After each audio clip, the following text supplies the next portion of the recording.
Hello students, welcome to Radian learning. I am Abhyansh. Last video में हमने देखा था कि टेंस क्या होता है और प्रेजेंट टेंस को किस तरह से हमें यूज करना है।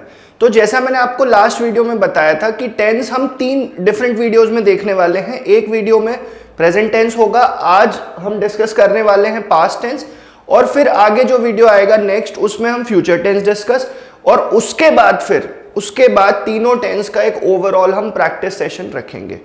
सो I hope you guys are ready for today's session. आप अपने पेन कॉपी सब लेके बैठिए, अच्छे से नोट करिएगा चीजों को, अच्छे से वीडियोस देखिए, और पास्ट टेंस के बहुत क्वेश्चन एग्जाम में आपको मिलते हैं। तो एग्जाम में गलत किस तरह से लिखा होता है वो भी हम आज डिस्कस करने वाले हैं, और उसे करेक्ट कैसे करना है वो भी हम यहाँ पे डिस्कस करेंगे। ठीक है, तो let's start today's session and the topic for today is past tense. अब पास्ट टेंस अगेन बात वही है, इस वीडियो को किस तरह से ये वीडियो चलेगा मैं आपको अभी से बता देता हूं। 4 टाइप के हम टेंस देखने वाले कि पास्ट टेंस में simple past, past continuous, past perfect continuous. उसके बाद 3 बहुत इंपॉर्टेंट रूल, ऐसे रूल जो बिल्कुल पूरे टेंस में अगर सबसे ज्यादा क्वेश्चन कहीं से आते हैं तो उन 3 रूल्स पे ही आते हैं। तो आप लास्ट तक जुड़े रहना, और वो 3 रूल्स तो बिल्कुल ही मतलब आप अवॉइड नहीं कर सकते। ठीक है, फर्स्ट जो हम आज देख रहे हैं that is simple past tense. Simple past tense में क्या होता है? सिंपल पास्ट टेंस किन एक्शंस के लिए होता है? It is used for an action completed in the past. It is used for an action completed in the past, ऐसा एक्शन जो पास्ट में खत्म हो चुका है। तो जनरली ऐसे सेंटेंसेस में क्या होता है कि पास्ट का टाइम मेंशन होता है। Past time is generally mentioned in these sentences. Generally का मतलब आप समझते हो कि अक्सर ऐसा होता है, कहीं कहीं पे टाइम मेंशन नहीं भी होता है। ठीक है, तो कहां पे टाइम मेंशन है कहां पे नहीं है वो सारी चीजें हम देखते हैं। और इसका स्ट्रक्चर किस तरह से चलता है? सब्जेक्ट होता है, वर्ब का सेकंड फॉर्म होता है, ऑब्जेक्ट होता है। वर्ब के first form, second form, third form, ये मैं एक्सपेक्ट करता हूं कि आपको पता होने चाहिए। अगर आपको नहीं पता है तो टेंस, सब्जेक्ट, वर्ब, एग्रीमेंट, ये वीडियोस आप बिल्कुल मत देखो।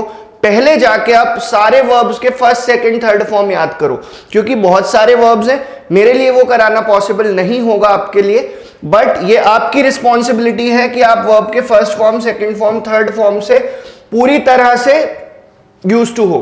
ठीक है, तो वर्ब का सेकंड फॉर्म यूज होता है सिंपल पास्ट टेंस में, और जैसे कि यहां पे सेंटेंसेस लिख रखे, ही केम हियर यस्टरडे।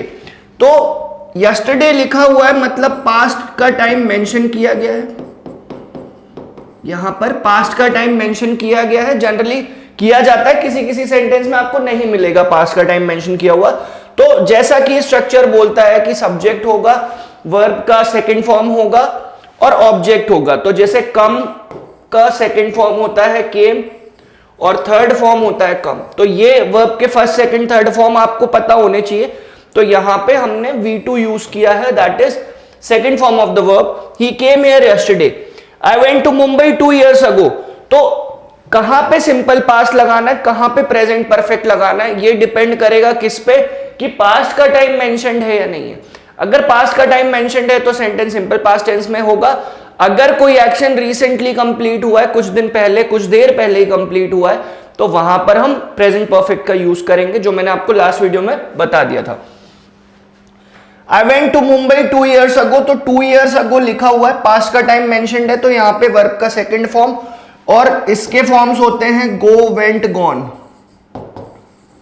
ठीक है, वर्ब के, इस वर्ब के तीनों फॉर्म मैंने यहां पर लिख दिए। Riya finished her graduation last year, तो ये this action completed last year, ये एक्शन लास्ट ईयर खत्म हुआ है, तो इसलिए मैंने यहां पे वर्ब का सेकंड फॉर्म यूज किया। My brother learn swimming in Jhansi, तो अब जैसे यहां पे मैंने लिख रखा था कि जनरली पास्ट का टाइम मेंशन्ड होता है, हर केस में मेंशन नहीं होता, तो इधर पे मेंशन नहीं भी है तो कोई दिक्कत की बात नहीं है। ठीक है, दिस इज 3, दिस इज 4। तो यहां पे सिंपल पास्ट टेंस में I have discussed these 4 examples, मैंने आपको स्ट्रक्चर उसका बता दिया, और इसमें ध्यान रखने वाली चीज ये है कि हमेशा वर्ब का सेकंड फॉर्म हम यूज करते हैं। सिंपल पास्ट टेंस के बारे में हम इतना ही डिस्कशन करेंगे, और आगे बढ़ते हैं। नेक्स्ट जो है आज का हमारा डिस्कशन का topic, that is past continuous tense. Past continuous tense मतलब देखो, टेंस क्या करते हैं? टेंस किसी भी एक्शन का टाइम बताते हैं कि एक्शन अभी हो रहा है, पास्ट में हो चुका है या फ्यूचर में होगा। ये वाले जो टेंसेज हैं, जो इसके सब कैटेगरीज हैं, जैसे कि सिंपल पास्ट, सिंपल हो गया, कंटिन्यूअस हो गया, परफेक्ट हो गया, ये बताते हैं कि एक्शन कंटिन्यूएशन में है या था या होगा, या परफेक्ट टेंस में कि एक्शन कितना परफेक्ट है या कंप्लीट हो चुका है। तो past continuous is used to express an action that was in continuation in at some point in the past tense, that was in continuation at some point in the past। तो जब past के किसी time में कोई action continuation में था, उससे हम पास्ट कंटिन्यूअस टेंस में लिखते हैं। Time of the action may और may not be mention, time of action की ये एक्शन कब चल रहा था, कब कंटिन्यूएशन में था, कहीं कहीं पे लिखा होता है, कहीं कहीं पे नहीं लिखा होता, तो वो कोई मैटर ऑफ कंसर्न नहीं है। स्ट्रक्चर क्या फॉलो होगा? स्ट्रक्चर ये फॉलो होगा जैसे प्रेजेंट में सब्जेक्ट होता था, इज एम आर होता था और वर्ब आईएनजी होता था। इसमें इज एम आर नहीं होगा, इसमें इसकी जगह वॉज आ जाएगा और आर की जगह पे हम वर यूज करेंगे। तो बस ये हेल्पिंग वर्ब आपको ध्यान रखना है, ठीक है। इसके कुछ एग्जांपल्स हम देखते हैं। Virat Kohli was playing superbly, मतलब अच्छा खेल रहा था। अगर मैं ये सेंटेंस कह रहा हूं अच्छा खेल रहा था, इसका मतलब अभी आउट हो चुका है, जो मैंने यहां पे लिख रखा है, नाउ ही इज आउट। तो Virat Kohli was playing, was and verb I N G form, जो इन दोनों का इंपॉर्टेंस है काफी। देखो सब्जेक्ट तो सब्जेक्ट ही रहेगा, ऑब्जेक्ट ऑब्जेक्ट ही रहेगा। हर टेंस में डिफरेंट क्या है? डिफरेंट है वर्ब के forms.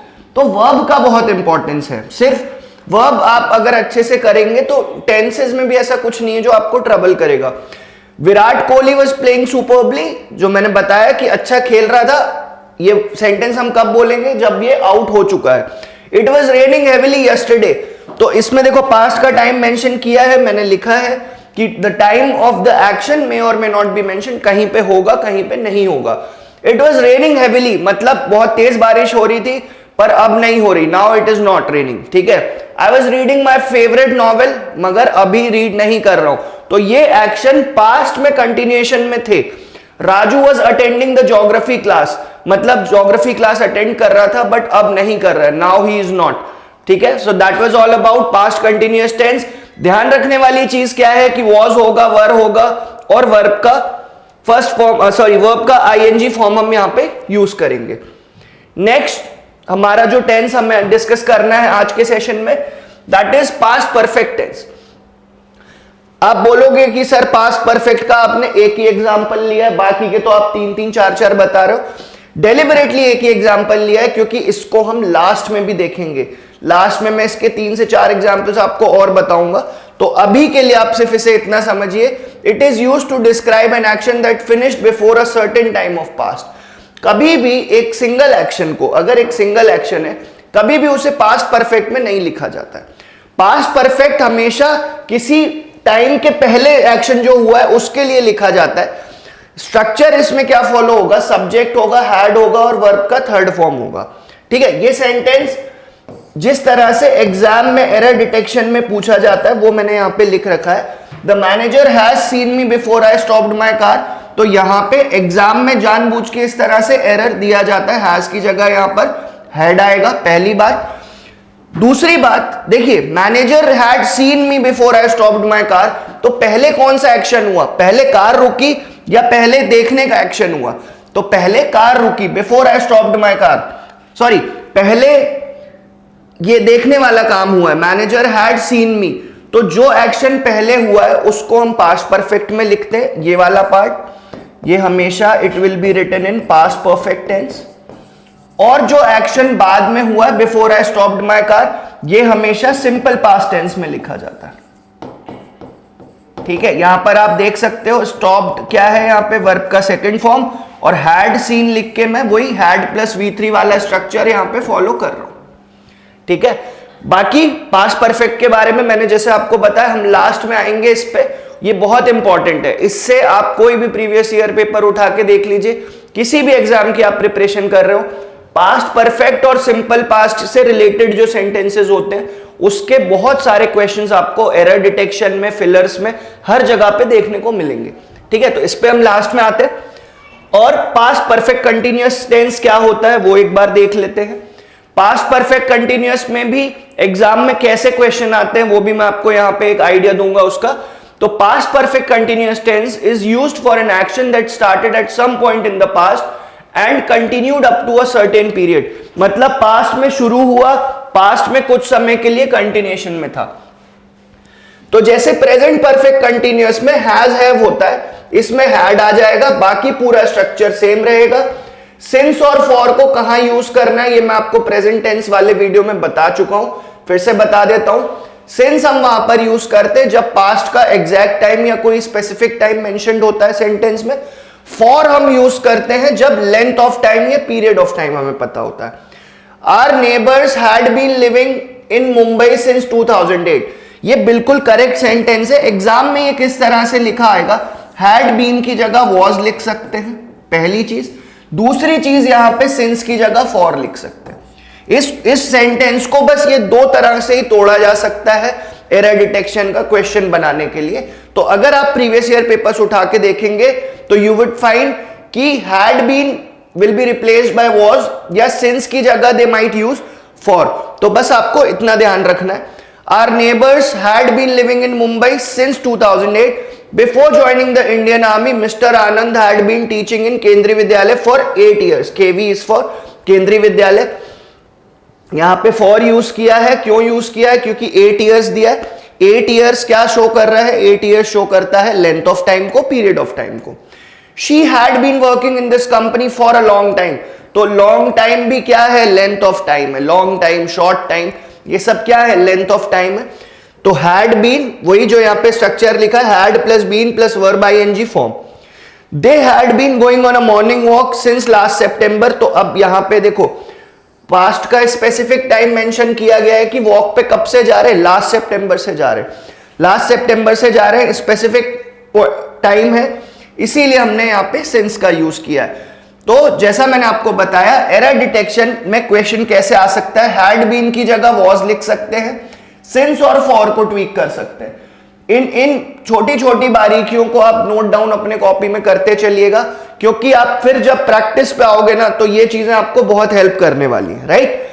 So that was past perfect continuous tense. तो जैसा मैंने बताया था कि 4 टाइप के टेंसेस तो हम देखेंगे, मगर उसके बाद जो हम 3 रूल देखने वाले वो बहुत इंपॉर्टेंट है। आप कोई भी पेपर उठा लीजिए, उन रूल पे बेस्ड सालों से क्वेश्चन आ रहे हैं। अभी भी लेटेस्ट भी एसएससी सीजीएल जो हुआ था 2020 का, उसमें भी बहुत क्वेश्चन थे, ठीक है। तो पहला रूल क्या कहता है, ये 3 रूल आपको बहुत अच्छे से याद रखने।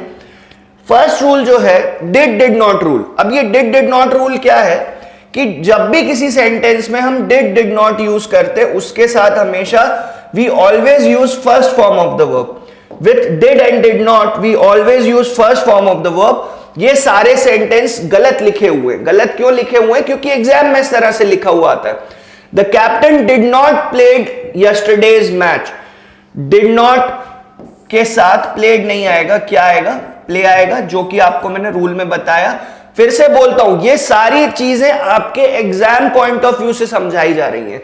ये ऐसा नहीं है कि हम यहाँ पे ग्रामर सीख रहे हैं, हम अपनी राइटिंग स्किल सुधार रहे हैं या कुछ कर रहे हैं। ऑब्वियसली ये राइटिंग स्किल्स में भी हेल्प करेगा, बट आपका पढ़ने का मोटिव क्या है, आपका पढ़ने का मोटिव ये है कि इंग्लिश एग्जाम में आती है सर और इंग्लिश में हमें अच्छा स्कोर करना है। वो कैसे होगा, हम बार बार वही चीजें पढ़ेंगे जो एग्जाम में मोस्ट रिपीटेड होती हैं, right. The captain did not play yesterday's match. आम आदमी party did won the elections in Punjab, नहीं आएगा, वॉन नहीं आएगा यहां पे। डिड नॉट के साथ हमेशा we always use first form of the verb. He did not supported his brother during hard times. तो डिड नॉट के साथ सपोर्टेड नहीं आएगा, क्या आएगा, first form of the verb आएगा, that is support. The boys said that they did not committed the crime. Did not के साथ कमिटेड नहीं आएगा, क्या आएगा, कमिट आएगा। तो ये did not plus V1 one of the very important rules जिसपे बेस्ड एग्जाम में बार बार क्वेश्चन पूछे जाते हैं। तो ये आपके पास लिखा होना चाहिए और आपको इसको यूज करना आना चाहिए। बाकी जो कसर रह जाएगी वो सारी कसर हम प्रैक्टिस में निकालेंगे, राइट। सो नेक्स्ट रूल जो है हमारा 2 एक्शंस ऑफ पास्ट टेंस। हाँ, ये 2 actions of past tense, sorry, इसके पहले हमारा इमेजिनरी सिचुएशन वाला रूल है, उसके बाद 2 एक्शंस ऑफ पास्ट टेंस पे हम आएंगे। अब ये इमेजिनरी सिचुएशन रूल क्या होता है? इमेजिनरी सिचुएशन रूल भी एग्जाम में काफी पूछा जाता है। हम डे टू डे लाइफ में ये बार बार ये सेंटेंस यूज करते हैं, अगर मैं तुम्हारी जगह होता तो मैं ऐसा करता, अगर मैं पीएम होता तो मैं ऐसा कर देता, अगर मैं आर्मी चीफ होता तो मैं ऐसा कर देता। हम ये बोलचाल में बहुत ये चीजें यूज करते हैं डेली। तो इसका भी एक प्रॉपर स्ट्रक्चर होता है ग्रामर के अकॉर्डिंग, और वो स्ट्रक्चर हमें फॉलो करना जरूरी है, अदरवाइज एग्जाम में फिर नंबर्स आप लूज कर जाएंगे। इमेजिनरी सिनेरियोस जब भी होते हैं उसमें सब्जेक्ट होगा, सब्जेक्ट कुछ भी हो, सिंगुलर हो या प्लूरल हो, उसके साथ हेल्पिंग वर्ब हमेशा वर यूज होता है, मॉडल वर्ब जो है वो वुड यूज होगा, और जो मेन वर्ब है उसका फर्स्ट फॉर्म यूज होगा। मेन वर्ब का फर्स्ट फॉर्म यूज होता है प्लस ऑब्जेक्ट होगा।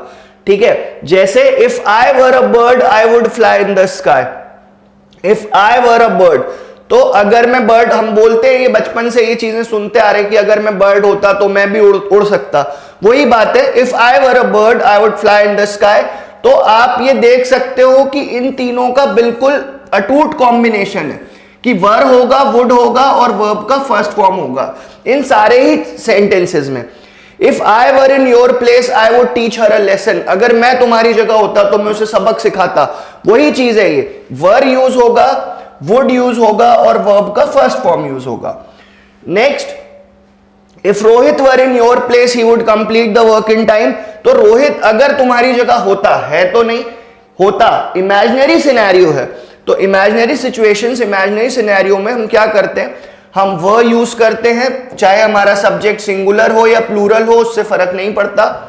In your place he would complete, तो हमारा सब्जेक्ट कुछ भी हो, सिंगुलर हो प्लूरल हो, हम हेल्पिंग वर्ब हमेशा वर यूज करते हैं, मॉडल वर्ब में वुड यूज करते हैं और वर्ब का फर्स्ट फॉर्म यूज करते हैं, would complete. If Gandhi ji were alive he would eradicate poverty. If Gandhi ji were alive he would eradicate poverty, इसका मतलब कि अगर गांधी जी जिंदा होते, हैं तो नहीं, तो ये क्या है, ये एक इमेजिनरी सिनेरियो है। ही वुड इरेडिकेट पॉवर्टी। इरेडिकेट करना मतलब किसी चीज को जड़ से खत्म कर देना, तो गरीबी को जड़ से खत्म कर देते। तो जैसा मैंने आपको पहले बोला, again this is one of those rules जो एग्जाम में जिस पे बेस्ड काफी क्वेश्चंस आते हैं। आप मेरी बात को, मेरी कही हुई किसी भी बात को इस वीडियो में सच मत मानो। आप जाके प्रीवियस ईयर पेपर उठाओ और फिर आप ये वीडियो देखने आओगे, तब आप बोलना कि हाँ सर जो एग्जाम में आ रहा है आप स्पेसिफिकली उन्हीं चीजों को पढ़ा रहे हो। स्टूडेंट्स ये गलती बहुत करते हैं कि पढ़ना शुरू कर देते हैं, बट उन्हें ये नहीं पता होता कि एग्जाम में एक्चुअली पूछा क्या जा रहा है। तो पहले आपको उसकी नॉलेज होना, अच्छे से वो नॉलेज होना बहुत जरूरी है, देन उसके बाद लर्निंग वाला पार्ट है। ठीक है, तो इमेजिनरी सिचुएशन रूल में आपको क्या याद रखना है, तीन चीजों का कॉम्बिनेशन चलता है, वर होगा, वुड होगा और वर्ब का फर्स्ट फॉर्म होगा। राइट, नेक्स्ट जो हमारा वेरी इंपॉर्टेंट रूल और बार बार एग्जाम में पूछा जाता है, मोस्ट रिपीटेड रूल है ये, कि जब पास्ट के दो एक्शंस होते हैं, जब पास्ट टेंस के दो एक्शन होते हैं तो उन्हें कैसे लिखा जाता है। क्या दोनों को पास्ट में लिखा जाता है, या दोनों को पास्ट परफेक्ट में लिखा जाता है, या एक को पास्ट परफेक्ट एक को सिंपल पास्ट में लिखा जाता है, और क्या इसमें लॉजिक चलता है, वो सारी चीज हम यहाँ पे 3 या 4 एग्जाम्पल्स देखेंगे, उससे क्लैरिटी होगी आपको। एंड अगेन जब हम प्रैक्टिस कर रहे होंगे तब भी इससे रिलेटेड काफी क्वेश्चन डिस्कस करेंगे। कहना क्या चाह रहा हूं मैं यहाँ पे कि whenever two actions take place in the past one after the other, the action which took place earlier is written in past perfect tense. past perfect tense का स्ट्रक्चर आपको पता है, had plus V3 होता है, and the latter part मतलब जो बाद वाला पार्ट है is written in simple past tense V2. इसका मतलब ये है कि पास्ट टेंस के जब दो सेंटेंसेस होते हैं, एक के बाद एक हो रहे, तो जो एक्शन पहले खत्म हो चुका है उसे हम लिखते हैं पास्ट परफेक्ट टेंस में। पास्ट परफेक्ट मतलब हैड प्लस V3 के फॉर्म में। जो एक्शन बाद में हो रहा है उसे हम लिखते हैं सिंपल पास्ट टेंस में V2। ठीक है, एग्जाम्पल से समझते हैं और आपको और बेहतर क्लैरिटी आएगी यहाँ पे। Before I reach the railway station the train left. ठीक है, ये इनकरेक्ट तरीका है, मतलब एग्जाम में इस तरह से लिखा होता है एरर डिटेक्शन में। इसे करेक्ट कैसे करें, तो करेक्ट हम इसे ऐसे करेंगे, देखो पहले क्या हुआ है, पहले ट्रेन चली गई या पहले वो पहुंचा है। क्या लिखा है यहाँ पे, before I reach the railway station the train left, मतलब मेरे रेलवे स्टेशन पहुंचने से पहले ट्रेन जा चुकी थी। तो पहले एक्शन कौन सा हुआ है, पहले एक्शन हुआ है ट्रेन के जाने का। इसीलिए मैंने इसको लिखा है the train had left, had plus V3, और जो एक्शन बाद का है उसे सिंपल पास्ट टेंस में बस आई रीच्ड लिख दिया है। एग्जाम में क्या हो सकता है, यहां पे हैड लिख दें, ठीक है। तो एरर बनाना, एरर तो कैसे भी बना सकते हैं, अगर आपको करेक्ट तरीका पता है लिखने का तो एरर डिटेक्शन के क्वेश्चन तो आप भी बना सकते हो। तो जब आप ये चीजें पढ़ते हो, कोई भी सेंटेंस पढ़ते हो, खुद आप उसमें सोचा करो कि यार इसको एरर बनाना है, मैं कैसे एरर बना दूं, दा की जगह एन लिख दूं, आर्टिकल से रिलेटेड एरर बना दूं, टेंस का एरर बना दूं। तो ये आप में भी ये क्यूरियोसिटी होनी चाहिए, ठीक है। लिखने का करेक्ट तरीका, before I reach the railway station the train had left. Reason, train जाने का जो एक्शन है वो पहले हुआ है, जो एक्शन पहले हुआ है उसे हम पास्ट परफेक्ट टेंस में लिखते हैं, और जो एक्शन बाद में हुआ है उसे सिंपल पास्ट टेंस वर्ब के सेकंड फॉर्म के साथ लिखते हैं।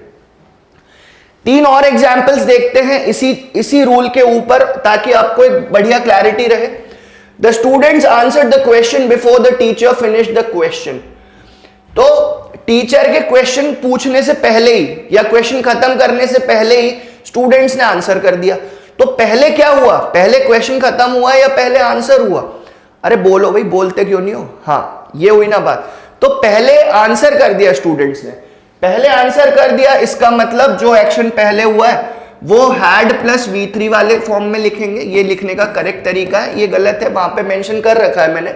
The students had answered the question before the teacher finished the question.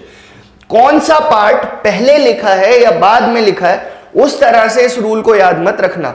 Rule याद आपको कैसे रखना है स्टूडेंट्स, की जो एक्शन पहले हो रहा है उसे हम पास्ट परफेक्ट में लिखेंगे, जो एक्शन बाद में हो रहा है that will be in simple past tense V2। Before the robber fled the police arrived. Fled का मतलब भाग जाना, कोई क्राइम कमिट करके भाग जाना। तो पहले कौन सा एक्शन हुआ है, रॉबर के भागने से पहले, मतलब जो लूट रहा था उसके भागने से पहले पुलिस आ गई। तो जो पुलिस के आने का एक्शन है वो पहले हुआ है, पहले हुआ है, इसीलिए मैंने यहां पे हैड प्लस V3 यूज किया है और यहां पर second form of verb use किया है। लास्ट एग्जाम्पल इस रूल पे बेस्ड हम आज के सेशन में जो देखने वाले, ही cleared the clerk examination before he finished his graduation. तो पहले क्या हुआ, पहले क्लर्क एग्जाम क्लियर कर लिया, ग्रेजुएशन बाद में हुआ है। तो जो एक्शन पहले हुआ है उसे हैड प्लस V3 फॉर्म में लिखा है यहां पर, और जो एक्शन बाद में हुआ है उसे सिंपल पास्ट टेंस या V2 में लिखा है, राइट। तो ये 3 रूल जो है मैं आपको एक बार फिर से दिखा देता हूं, ये बहुत इंपॉर्टेंट है। डिड नॉट का याद रखना कि डिड नॉट के साथ वर्ब का फर्स्ट फॉर्म आता है। इमेजिनरी सिनेरियोज में वर, वुड और V1 का एक कॉम्बिनेशन होता है, और जब 2 एक्शंस ऑफ पास्ट होते हैं तो किसको पास्ट परफेक्ट में लिखना है, किसको सिंपल पास्ट में लिखना है, ये बहुत इंपॉर्टेंट है। So thank you students, that was our session past tense के ऊपर। मुझे पूरी उम्मीद है कि ये सेशन आपको बहुत पसंद आया होगा, और कमेंट्स में लिख के जरूर बताओ यार, है ना, कि कितना अच्छा लगा और क्या हमें इंप्रूवमेंट्स करने चाहिए। अगर कुछ आपके सजेशंस हैं जरूर उसमें लिखिएगा। Thank you guys.